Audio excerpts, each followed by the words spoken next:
ডিম খেতে কম বেশি সবাই খুব পছন্দ করে। যখন বাড়িতে মাছ মাংস না থাকে তখন সবথেকে আগে ডিমের কথাটাই মনে পড়ে। তো ডিমের কালিয়া, ডিম আলু সবারই খেতে খুবই পছন্দ। তো আসসালামু আলাইকুম, ওয়েলকাম টু মাই ভিডিও। তো চলে এলাম আজকে একটা রেসিপি নিয়ে। তো আজকে করব ডিমের কালিয়া, হাফ ডিমের। তো প্রথমেই আমি 4টে ডিম এখানে নিয়ে সেদ্ধ করতে বসিয়ে দিচ্ছি। তো আমি এইখানে ডিমটা সেদ্ধ করতে বসিয়ে দিয়ে, তো দেখো ডিমটা সেদ্ধ হয়ে যাওয়ার পরে আমি এখানে মানে হাফ করে কেটে নিয়েছি, নিয়ে তার উপরে দিয়ে দিচ্ছি হলুদ গুঁড়ো, লঙ্কার গুঁড়ো আর লবণ দিয়ে মাখিয়ে নিচ্ছি। তো তারপরে এইগুলো রান্না করার জন্য আমি এখানে নিয়েছি, দেখো এই যে এখানে নিয়েছি ক্যাপসিকাম, ধনেপাতা, পেঁয়াজ কুচি, শুকনো লঙ্কা, টমেটো কুচি আর আদা রসুন বাটা। তো প্রথমেই আমি কড়াইটা বসিয়ে দিলাম, দিয়ে দিলাম কড়াইয়ে সর্ষের তেল। তেলটা দেওয়ার পরে ডিমগুলো প্রথমেই এরকম উল্টে নিয়ে ভেজে নিচ্ছি, কারণ প্রথমে সোজা দিকে ভাজলে কুসুমগুলো ভেতর থেকে ছেড়ে পড়ে যাবে, তাই জন্য।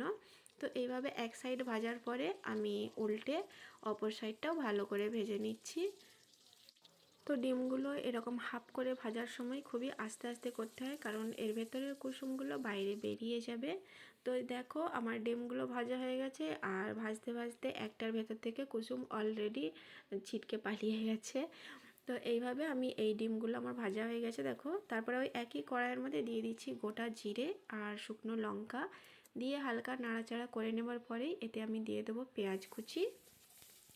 তো পেঁয়াজ কুচিটা দিয়ে নাড়াচাড়া করে নেওয়ার পরে আমি এর মধ্যে দিয়ে দেব আদা রসুন বাটা। তো আদা রসুন বাটা আর পেঁয়াজটা তেলের ওপরে হালকা ব্রাউন করে ভেজে নেব। তো হালকা ভাজা হয়ে যাওয়ার পরেই এর মধ্যে দিয়ে দিচ্ছি ক্যাপসিকাম কুচি, যাতে ক্যাপসিকামটাও তেলের মধ্যে হালকা ভাজা হয়ে যায়, তাতে আরও টেস্টটা সুন্দর আসবে। তো এইভাবে ক্যাপসিকামটাও এর তেলের সাথে নেড়ে নিচ্ছি। নেড়ে নেওয়ার পরেই আমি এতে দিয়ে দেবো মশলা। তো মশলাতে দিচ্ছি নুন, হলুদের গুঁড়ো, কাশ্মীরি লঙ্কার গুঁড়ো, ঝাল লঙ্কার গুঁড়ো, জিরে গুঁড়ো, ধনে গুঁড়ো, ডিমের কারি যে মশলা সেই মশলাটা, আর সামান্য গরম মশলা। তো দিয়ে আমি ভালো করে মশলাগুলো কষিয়ে নিচ্ছি তেলের মধ্যে। তো কষানোর পর সামান্য পানি দিয়ে দিচ্ছি, নয়তো মশলাটা পুড়ে যাবে। তো পানিটা দেওয়ার পরেই হালকা নাড়াচাড়া করে নিচ্ছি। এবার সব মশলাগুলো রান্না হওয়ার জন্য আমি এতে ঢাকা দিয়ে দেবো। তো তার আগে দিয়ে দিচ্ছি আমি এতে টমেটো কুচি। তো টমেটো কুচিটা দেওয়ার পরেই নাড়াচাড়া করে নিয়ে আমি এই মশলাগুলো রান্না হওয়ার জন্য সামান্য একটু পানি দিয়ে 5 মিনিটের জন্য ঢাকনা দিয়ে রাখবো।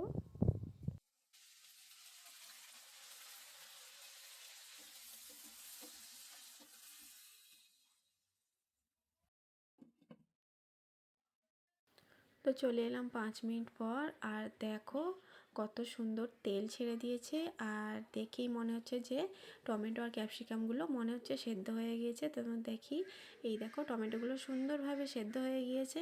তো মশলাটা আমি আর একটু কষিয়ে নেবো এরকম নাড়াচাড়া করে। তো সুন্দর তেল ছেড়ে দিয়েছে, আর কালারটাও কত সুন্দর হয়েছে তোমরা দেখে নিশ্চয়ই বুঝতেই পারছো। তো মশলাটা খানিকক্ষণ নাড়াচাড়া করে কষিয়ে নেবার পর আবারও এতে পরিমাণ মতো পানি দিয়ে আমি যতটা ঝোল রাখবে সেই অনুযায়ী তোমরা পানি দিয়ে দেবে।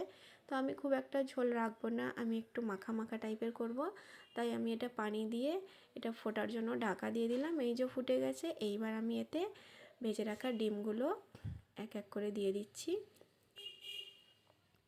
তো ডিমগুলো সব দিয়ে দিচ্ছি। এইবার একটা চামচ দিয়ে ডিমের ওপরে এই যে ঝোলটা আমি একটু একটু এর মধ্যে দিয়ে দিচ্ছি। তো দেখো এই যে চামচের মধ্যে করে এরকম করে দিয়ে দিচ্ছি। এরকম করে দেওয়ার পর আমি এটা আরেকটু ঢাকনা দিয়ে রেখে দেবো, যাতে ঝোলটা আরেকটু কমে যায়। তো দেখো এইভাবে দিয়ে আমি গ্যাসের ফ্লেমটা জোরে দিয়ে আমি এটা ঢাকনা দিয়ে দিচ্ছি।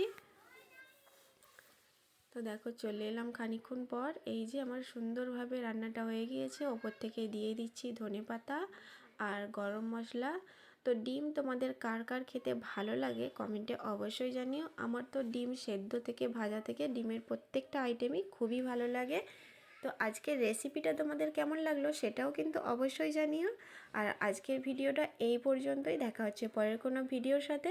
ভিডিওটা ভালো লাগলে লাইক, কমেন্ট, শেয়ার এবং চ্যানেলটিকে সাবস্ক্রাইব করে এইভাবেই আমার পাশে থেকো। তো সবাই ভালো থেকো, সুস্থ থেকো। আল্লাহ হাফেজ, দেখা হচ্ছে পরের কোনো নতুন ভিডিওর সাথে।